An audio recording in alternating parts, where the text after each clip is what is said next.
From VOA Learning English, this is the Agriculture Report.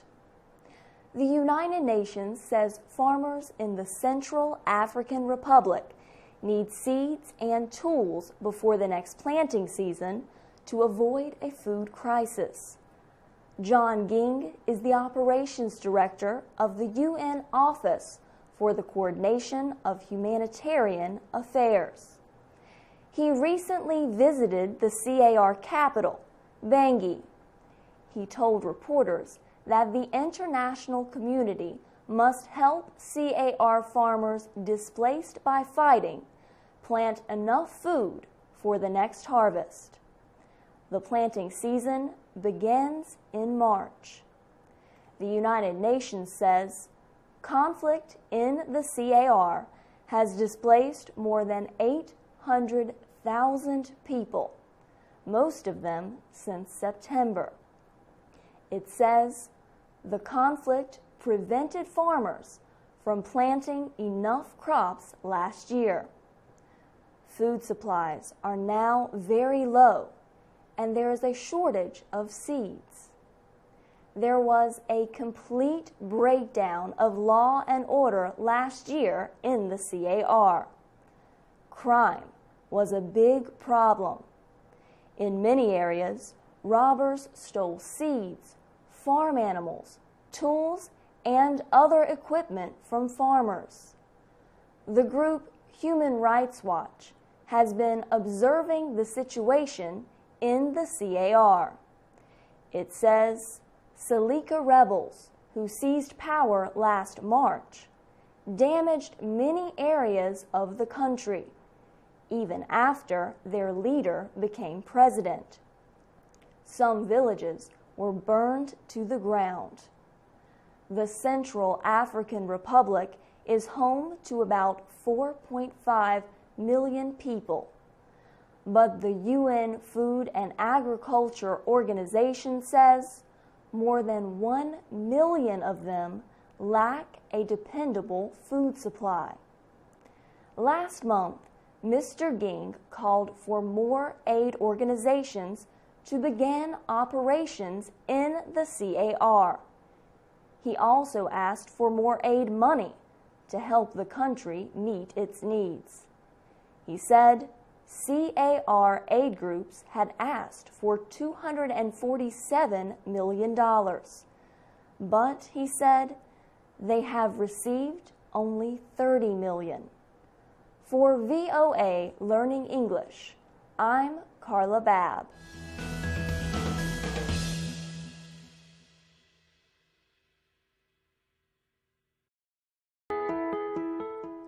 From VOA Learning English, this is the Economics Report. Chinese officials say the national economy grew last year at about the same rate as in 2012. The 7.7% growth rate was the slowest growth China has reported since 1999. China's economy is the world's second largest. Ma Jiantang is director of China's National Bureau of Statistics.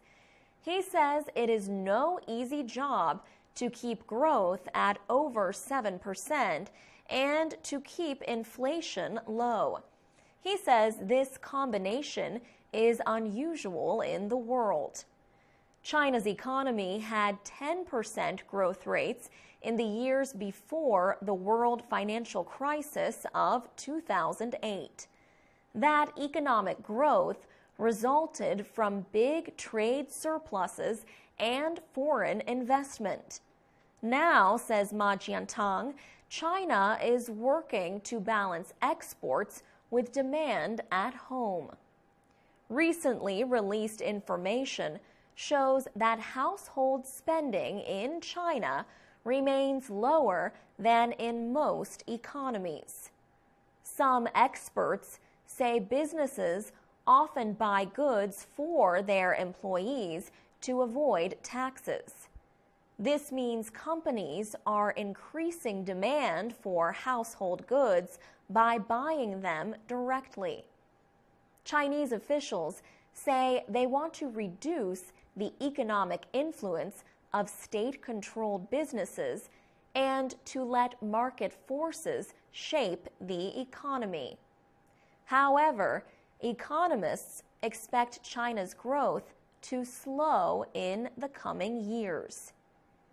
The economic recovery in Western countries means rising demand for Chinese exports. One issue that might slow growth is the expanding local government debt. That debt is estimated at about 1/3 of the economy. The central government is moving away from growth to areas such as environmental protection and containing debt. Experts say that could also weaken investment and slow growth. For VOA Learning English, I'm Alex Villarreal.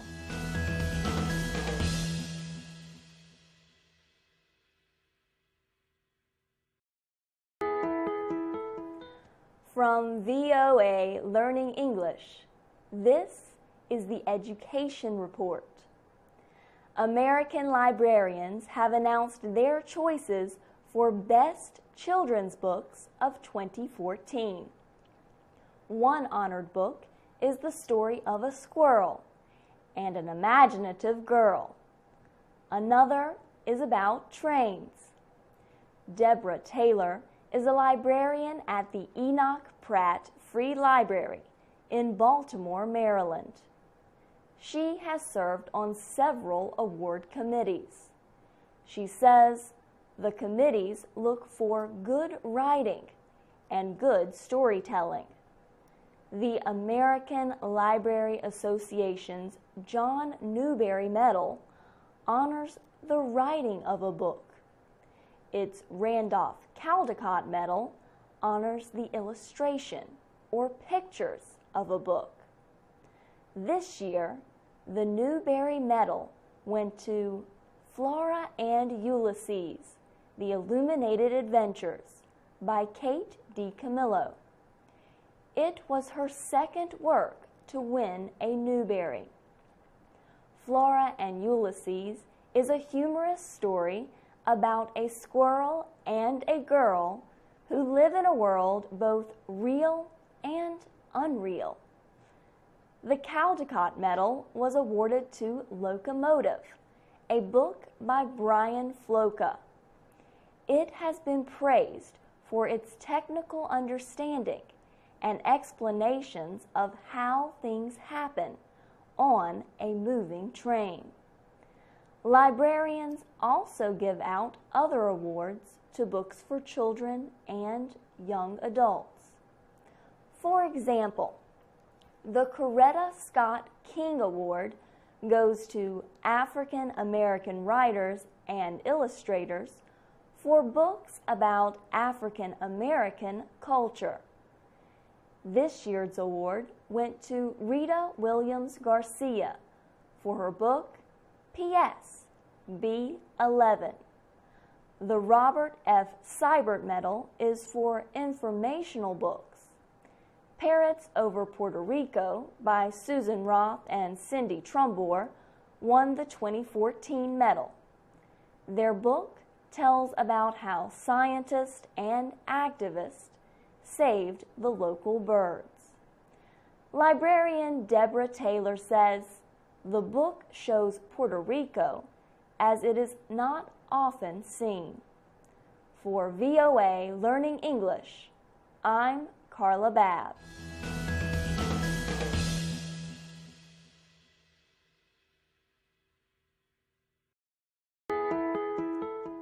From VOA Learning English, this is the Education Report.